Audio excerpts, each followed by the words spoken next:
북한, 중국이 반발할 전술핵무기급 괴물미사일 현무-4 올 실전 배치되나? 문재인 대통령과 도널드 트럼프 미국 대통령의 미사일 탄두중량 제한 해제 합의에 따라 우리 군의 미사일 전력이 대폭 강화될 전망이다.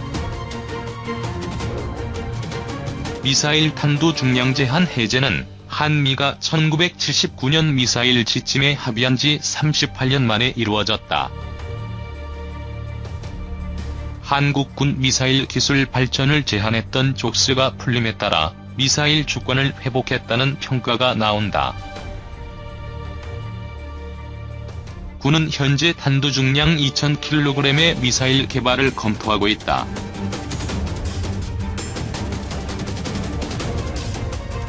탄두중량 2톤의 미사일은 미국에서 개발한 GBU-28 레이저 유도폭탄이나 벙커버스터보다 2에서 3배의 파괴력과 관통력을 지닌 것으로 평가된다.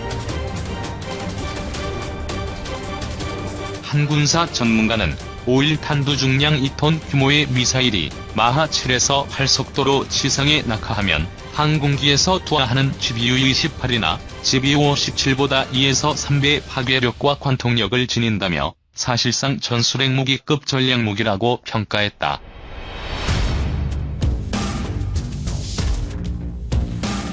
양국은 2012년 제2차 미사일 지침 개정 시 탄도미사일의 최대 사거리를 500km에서 800km로 늘렸지만 탄두 중량은 500kg으로 제한했다. 다만 사거리를 줄이면 탄두 중량을 늘릴 수 있는 트레이드 오프 규정을 적용해 사거리 500km와 300km 탄도미사일은 각각 최대 1000kg과 2000kg까지 가능하다. 군이 보유한 가장 무거운 탄두중량 미사일은 사거리 300km 현무-2A로 1500kg의 탄두를 사용하고 있다. 우리 군이 실전 배치한 미사일은 사거리 300km의 전술지대지 미사일 에이테킴스와 현무-2A, 사거리 500km의 현무-2B 탄도미사일과 사거리 1500km의 현무-3 순항미사일이다.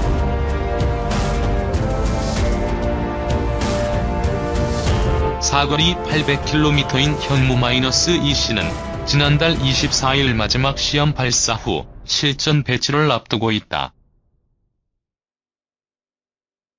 현무-2C는 남부지방에서도 북한 전력을 타격할 수 있지만 탄두 중량이 500kg으로 제한돼 파괴력이 약하다. 군사 전문가들은 탄두 중량 500kg 정도로는 비행장 활주로를 파괴하는 정도의 파괴력만 가진 것으로 평가하고 있다. 대부분 지하 깊숙이 위치한 북한의 핵미사일 시설을 포함해 주요 군지휘 시설을 타격하기 힘들다. 탄두 중량이 1000kg이면 지하 10에서 20m에 있는 시설물 공격도 가능하다. 김정은 노동당 위원장 등 북한 지도부가 유사시 수도 평양을 버리고 백두산 인근 삼지연을 포함한 북부지방 지하시설에 숨어도 군의 탄도미사일로 공격할 수 있다는 의미다. 하지만 북한 지하 군사시설은 대부분 지하 100m 이상 깊숙한 곳에 위치해 있다. 실질적인 타격을 주기 위해서는 탄두 중량 1000kg 이상의 파괴력이 필요하다. 한미 양국이 탄두 중량 제한을 없앤 것은 현실성 있는 대북 타격 능력을 확보하기 위한 조치로 보인다. 군 관계자는 핵탄두를 장착한 북한 미사일과 대등한 파괴력을 지닐 수는 없지만 정밀도가 뛰어난 우리 미사일의 파괴력이 높아지면 북한은 상당한 부담을 느낄 수밖에 없다고 말했다. 이와 함께 사실상 탄도미사일의 사거리를 늘릴 여지를 확보했다는 평가도 나온다. 사거리는 탄두 중량에 반비례하기 때문에 800km의 탄도미사일에 1톤 이상의 탄두를 탑재하는 기술을 개발한 뒤 탄두 중량을 줄이면 사거리가 대폭 늘어날 수 있다. 때문에 사실상 사거리 1000km 이상의 중거리 탄도미사일 개발 기술 확보의 길이 열린 것이라는 분석도 나오고 있다. 2. 한국의 K2 흑표 전차 기술을 이전받은 터키형 최신 전차.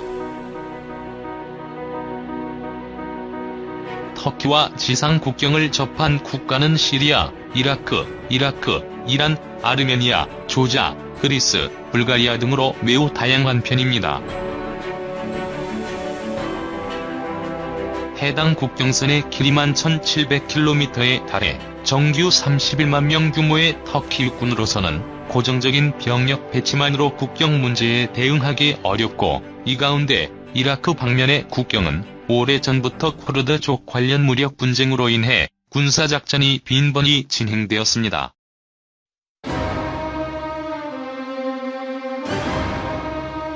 최근에는 그 범위가 시리아 방면으로도 확장되었고 큰 충돌이 없었지만 그리스와도 키프러스 침공을 포함해 몇 차례 분쟁 경험도 가지고 있습니다. 이런 지상군 작전들은 단순한 국경지대 부대의 움직임이 아닌 기갑여단을 포함한 전투단이 국경을 넘어 깊숙이 전진하는 경우가 많았고, 터키 입장에서는 그 어떤 나라에도 꿀리지 않는 주력 전차가 필요했습니다. 터키는 비교적 단기간에 전력화가 가능한 외국산 전차의 도입이나 라이센스에는 상대적으로 적극적이지 않은 모습을 보였으며, 결국 MITUP 사업을 통해 주력 전차를 국산화하는 방안을 택했습니다. 터키 육군은 2004년 5월부터 본격적으로 국산 전차 개발 계획을 시작합니다.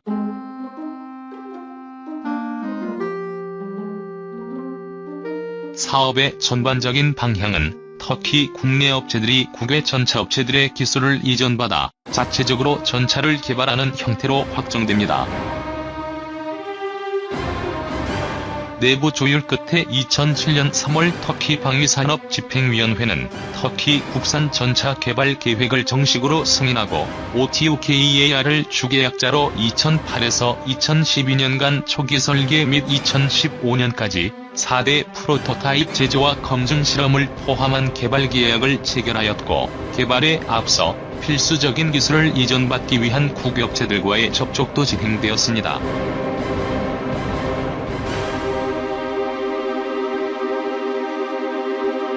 이 과정에서 프랑스와 한국 등이 터키의 기술 지원 계획을 제시합니다.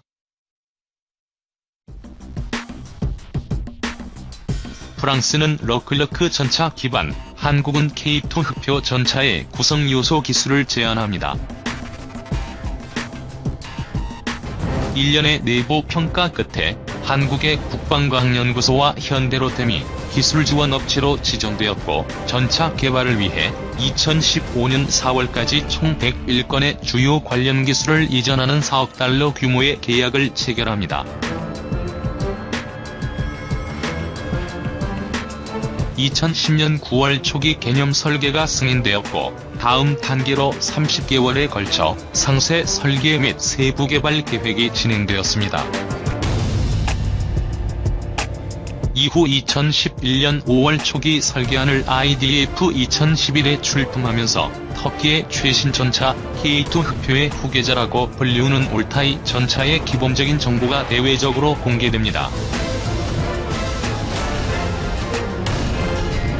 2017년까지 모든 시험 단계를 마무리하였고, 주계약사인 아타커는 2016년 8월부터 생산 사업자 협상을 진행했으며, 작년부터 생산에 착수해 2021년까지 초도 생산분 250대를 인도할 계획입니다.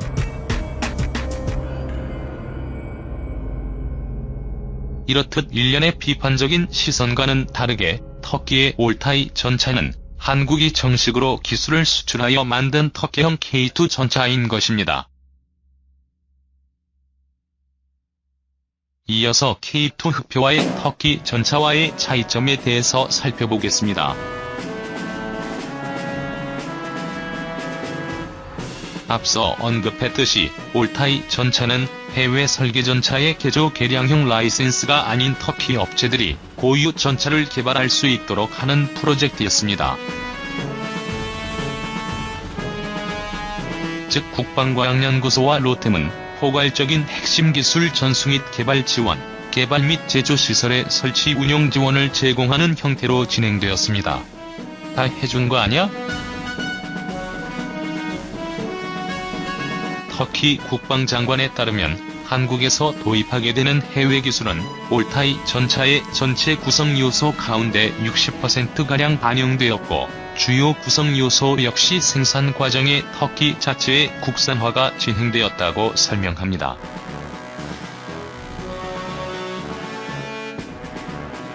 따라서 올타이 전차는 일각에 알려진 것과 달리 터키형 K2보다는 K2의 주요 구성 요소를 활용해 새롭게 설계한 전차에 가까우며 외형과 구조부터 큰 차이가 있습니다. 먼저 올타이 전차의 중량은 65톤급으로 K2 흑표보다 약 10톤이 더 무겁습니다. 반면 차체는 전장 7.7m급으로 레오파드와 유사하며 M1 계열에 비해서는 다소 짧고 K2와 비교해도 큰 차이는 없습니다.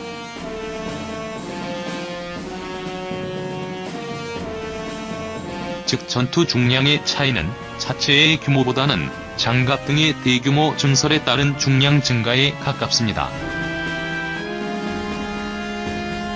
차체의 구성도 다른데 올타이 전차의 포탑링 위치는 K2 흑표에 비해 상대적으로 후방이며 조종 수속 해치와 차체 블로우 패널 등이 보다 전진한 형태입니다.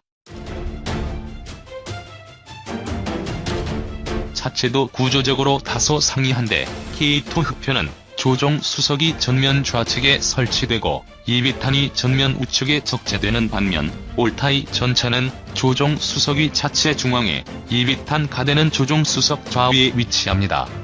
포탑의 경우에도 차이가 극명합니다.